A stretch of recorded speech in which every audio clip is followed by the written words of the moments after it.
Salut à tous et bienvenue. Dans cette vidéo, nous allons résoudre le problème suivant. Soit k un entier positif, la dérivée d'ordre n de 1 sur x à la puissance k moins 1 à la forme Pn de x sur x à la puissance k moins 1, le tout à la puissance n plus 1, où Pn de x est un polynôme. Alors on va déterminer Pn en 1. Tout de suite, nous allons commencer avec une notation. Nous allons noter par f la fonction qui est x associée x à la puissance k moins 1. Donc nous avons là un polynôme de degré k. Alors on va remarquer que f de 1 est égal à 0, mais que f' de 1 est différent de 0. Et donc, x égale à 1 étant 0, ou plutôt une racine simple de f. Et comme nous avons là une racine simple, eh bien, on peut factoriser f sous la forme x moins 1 multiplié par g de x, où g de x est un polynôme de degré k moins 1 qui ne s'annule pas en 1. Alors, vous pouvez vérifier qu'en fait, sur l'ensemble des nombres réels, le polynôme g de x est en fait irréductible. Donc, il n'a pas de 0. Alors, mais ce n'est pas important dans la suite de ce que nous allons faire. Alors maintenant, ce que nous allons faire, c'est de faire une décomposition en éléments simples de 1 sur f de x. Donc, grâce à la décomposition en éléments simples, eh bien, il va exister un polynôme h de degré inférieur ou égal à k-2 et une constante a qui vont satisfaire a sur x moins 1 plus h de x sur g de x égale à 1 sur f de x. Alors, pour simplifier, on va poser que h de x sur g de x est égal à r de x. Donc, on va appeler r la fonction rationnelle, définie par h de x sur g de x.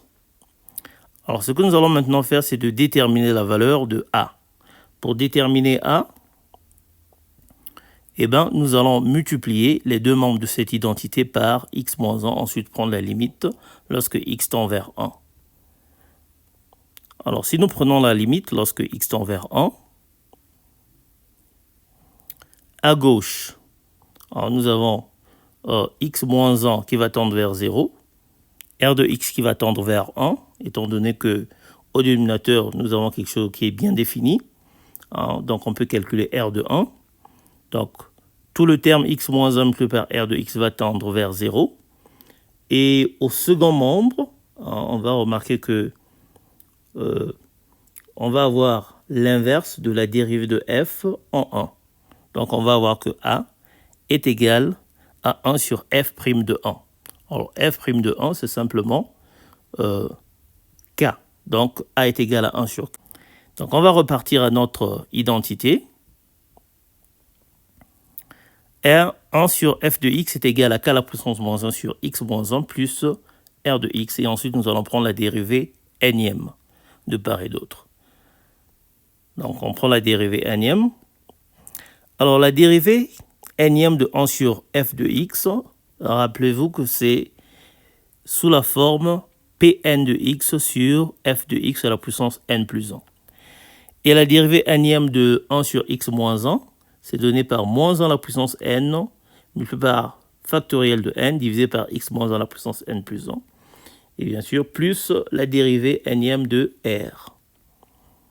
Alors, ce que nous voulons faire ici, c'est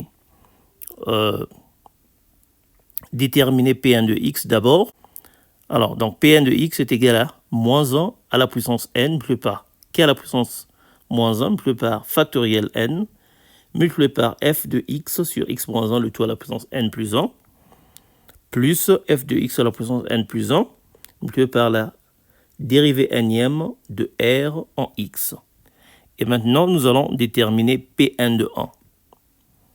Alors, pour déterminer Pn de 1, sachant que Pn est un polynôme, on va prendre la limite de part et d'autre lorsque x tend vers 1. La limite de Pn de 1, de Pn de x plutôt, lorsque x tend vers 1, ça va être Pn de 1 parce que les polynômes sont des fonctions continues. Donc, on va avoir Pn de 1 à gauche et à droite, on va avoir une limite. Alors, donc la limite, moins 1 à la puissance n, multiplié par k à la puissance moins 1, multiplié par factoriel de n, multiplié par la limite lorsque x tend vers 1 de f de x sur x moins 1 à la puissance n plus 1 plus, alors f est un polynôme, donc la limite de f de x lorsque x tend vers 1, c'est tout simplement f de 1. Et donc on va avoir à la puissance n plus 1.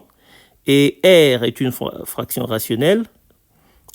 Donc lorsque nous dérivons, étant donné que g est bien défini en 1, la limite va exister. Donc on va avoir la dérivée nème de r qui est évaluée en 1. Alors f de 1 est égal à 0. Et donc le deuxième terme va être égal à 0.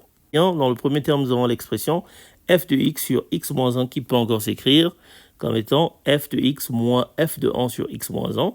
Et donc la limite lorsque x tend vers 1 de cette expression va simplement être la dérivée de f en 1. Et donc on va avoir moins 1 à la puissance n multiplié par k à la puissance moins 1 multiplié par factoriel n multiplié par la dérivée de f en 1. Or la dérivée de f en 1, plutôt à la puissance n plus 1, la dérivée de f en 1, c'est k. Et donc, Pn de 1 est égal à moins à la puissance n multiplié par k à la puissance moins 1 multiplié par k à la puissance n plus 1. K à la puissance moins 1 multiplié par k à la puissance n plus 1, c'est k à la puissance n.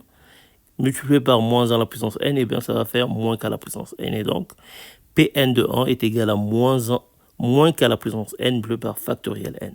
Voilà, nous sommes arrivés à la fin de notre vidéo. Merci d'avoir suivi jusqu'à la fin. Pensez à vous abonner, à liker et à partager. Moi, je vous retrouve très bientôt. Ciao.